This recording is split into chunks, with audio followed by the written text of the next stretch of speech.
Amarás o Senhor teu Deus de todo o teu coração, de toda a tua alma, de todo o teu espírito. Esse o maior e o primeiro mandamento. E aqui está o segundo, que é semelhante ao primeiro. Amarás o teu próximo como a ti mesmo.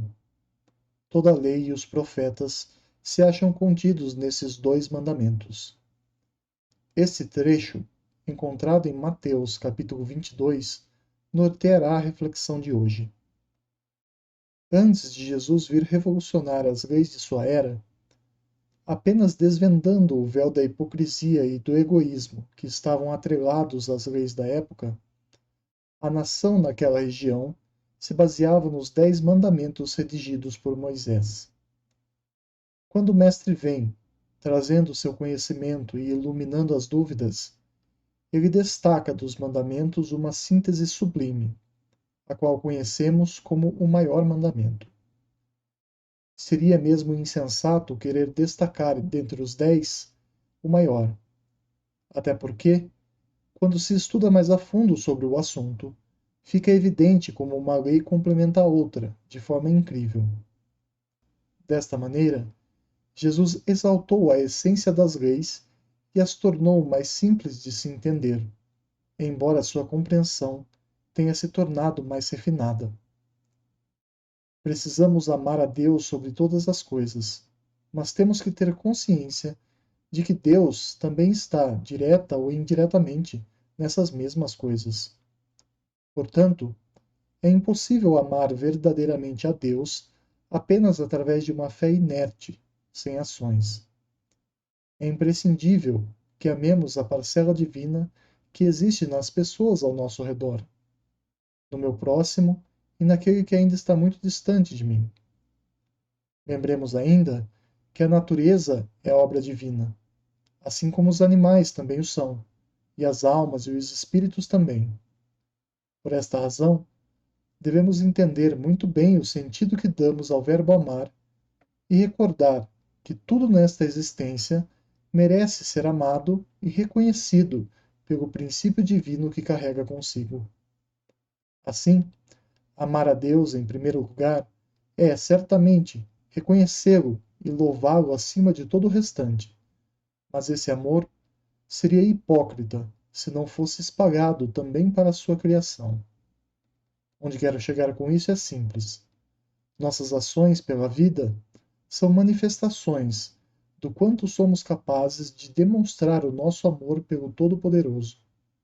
E esse amor pode tender para um lado ou para o outro, mas nunca pode ser neutro.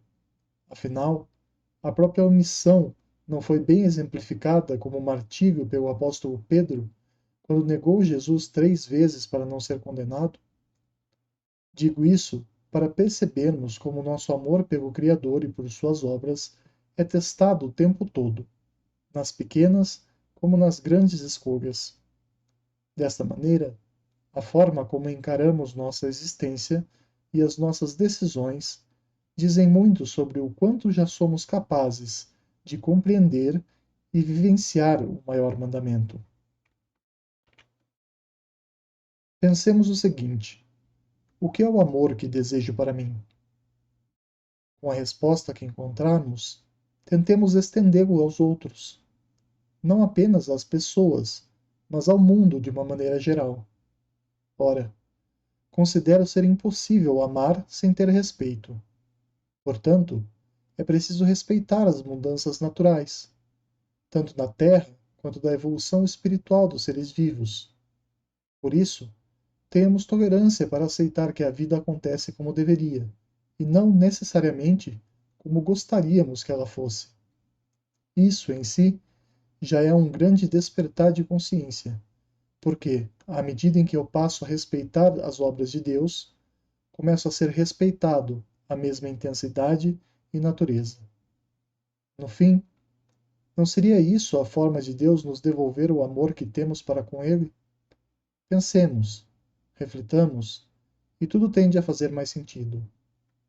Acima de tudo, e para encerrar a explicação da vez, tomemos ciência de que Deus é tão bom que, mesmo quando nos encontramos cegos ao verdadeiro caminho do amor divino, somos capazes de ser socorridos pelas circunstâncias e resgatados ao encontro do seu sagrado amor.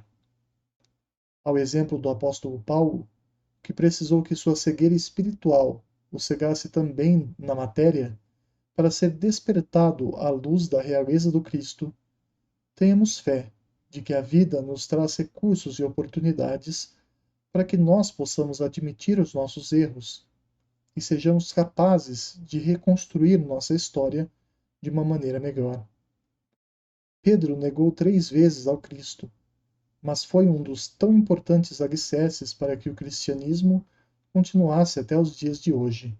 Ao lado de Paulo, foram 2 personagens que exemplificam o sofrimento e a lamentação que existe em desviar-se do maior mandamento, mas também são bons exemplos de superação, de humildade, de dedicação para se tornarem pessoas de acordo com o que Deus espera de nós, seres amorosos, capazes de deixar o seu passado para trás, amando o Criador com a mesma intensidade e significado com que amamos uns aos outros.